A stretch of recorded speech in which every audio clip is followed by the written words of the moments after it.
Welcome back to another really interesting recipe. Today's recipe is very close to my heart for a few reasons, and I'll explain that as the video goes along. The name of the recipe is Laal Maas, or simply translated in English, it means red meat.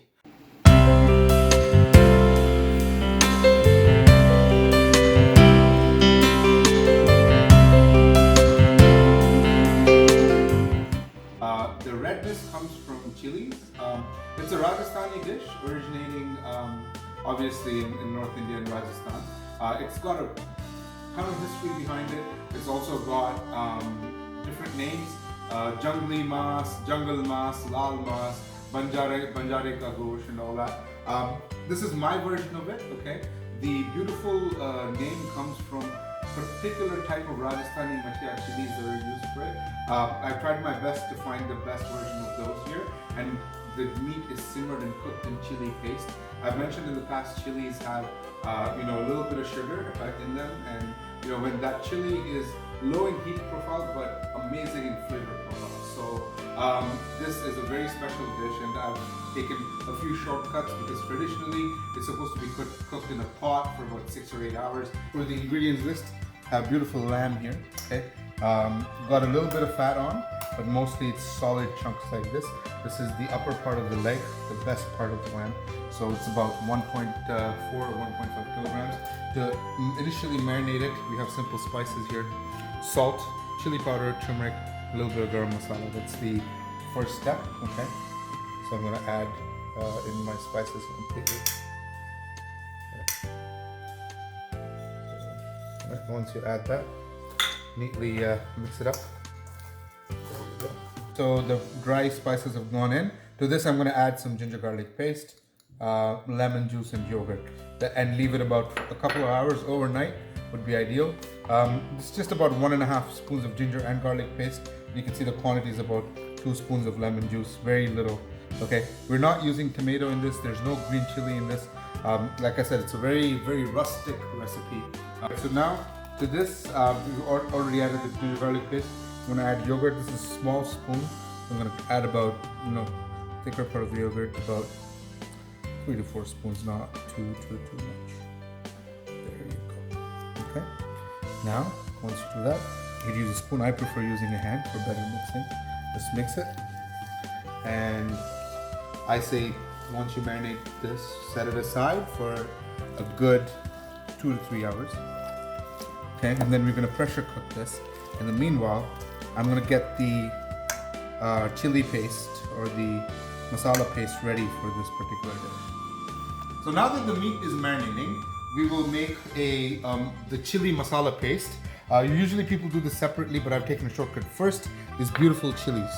Look at how beautiful they are. The better the chilies, the better the chili powder, the better the color. To make this paste, I've soaked these chilies in warm water for about 8 hours. So they've been soaking. I've taken that out, and I'm also going to dry roast the following ingredients: coriander seeds, dhania powder. Sorry, instead of dhania powder, I'm using whole coriander seeds. Black cumin, shahi zira, regular cumin, 4 or 5 cardamom pods, 1 mace. Okay, 1 big black cardamom.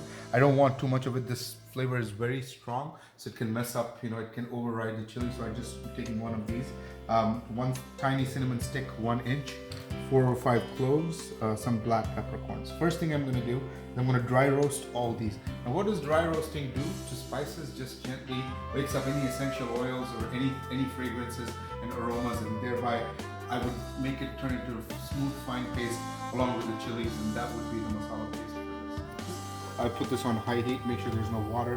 Initially, we want to just toast the spices, and we can also add a little bit of oil later, because when the chili kind of gets kind of mixed into the oil, that gives out a beautiful flavor as well. So first things first, I'm going to add these.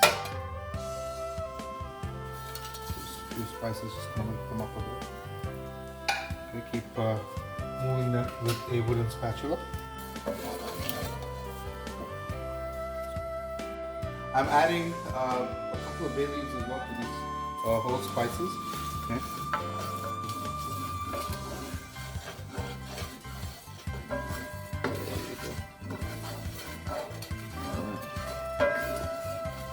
This looks I think they've been now sauteing for a couple of minutes. I'm gonna switch off the flame. Adding a couple of tablespoons to the chili of oil to the chilies. Okay, before I make a paste, I just want the chili to infuse into the oil. That was what I was looking for. Okay, now to this, I'm gonna add these chilies. Okay, there's soap water here. Along with this, I'm going to also add the roasted herbs and spices.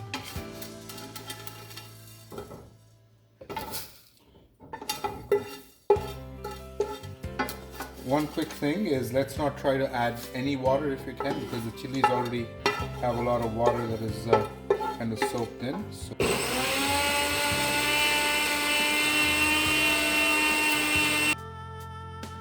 the paste is now ready. Look at the beautiful rich red orange color. This is the consistency that I chose. Now, here's a tip for you. The chilies usually have seeds, and seeds is where the heat comes from. I kept the seeds because I like it really spicy. If you don't like that, you can always de-seed it and then soak in pure chili. Now, it's time to pressure cook the meat because we're not going to leave it to simmer for 6 or 8 hours. So I'm going to add 3 to 4 teaspoons of oil here, just very little, and into the pressure cooker. So since the pressure cooker is warm enough, you can hear it sizzle. So I'm just going to add all of this. Right to this, you see there's 1 cup of water. I'm going to add that. And that is barely covered meat. There you go. And I'm going to put it, and I am going to cook it for up to 3 whistles.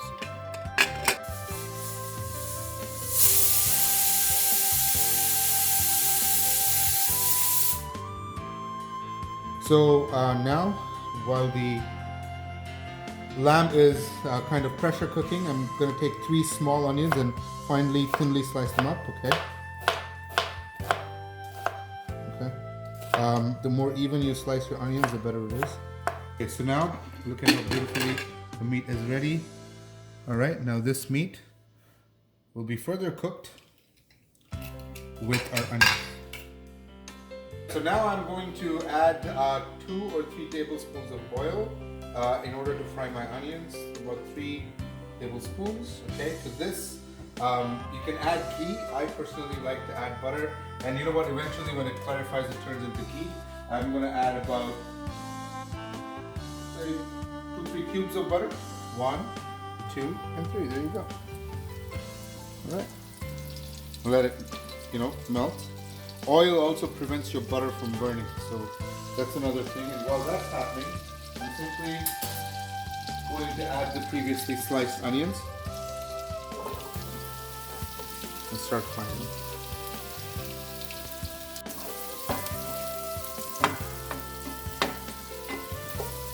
You just want the light golden caramelization, so we're gonna fry it till then, and I'm gonna add a little bit of salt to the onions to kind of bring out the moisture and speed up the cooking process. So that, just a little bit. Add that in. That should be more than enough.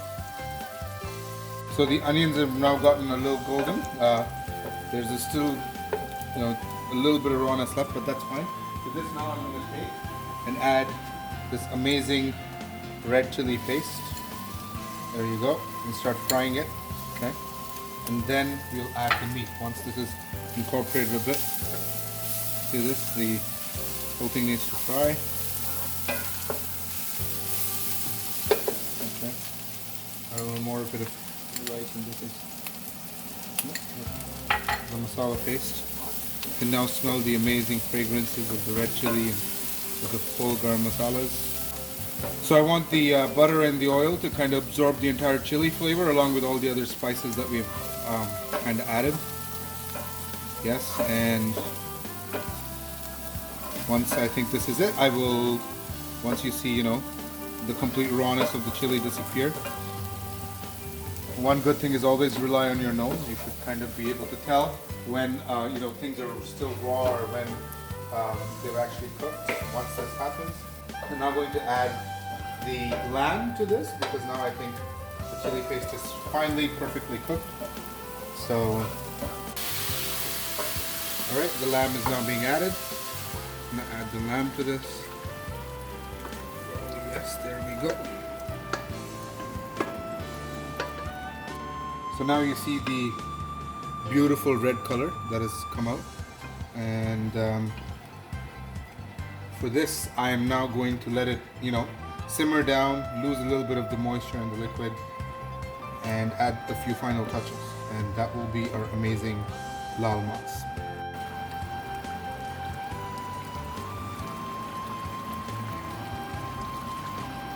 So now to add some final touches, I think one thing I'd like to do is, there's no measure for this, I just like to add a quick splash of light cream. It's not heavy, just a quick splash. So this would be roughly around 2 tablespoons, and once that is done, add washed coriander leaves, and your Laal Maas, or red meat, is ready to enjoy. Alright, hope you folks make this during this quarantine. Once again, stay safe, flatten the curve, and all those positive messages, positive vibes that I'm sending out to every one of you. Thank you.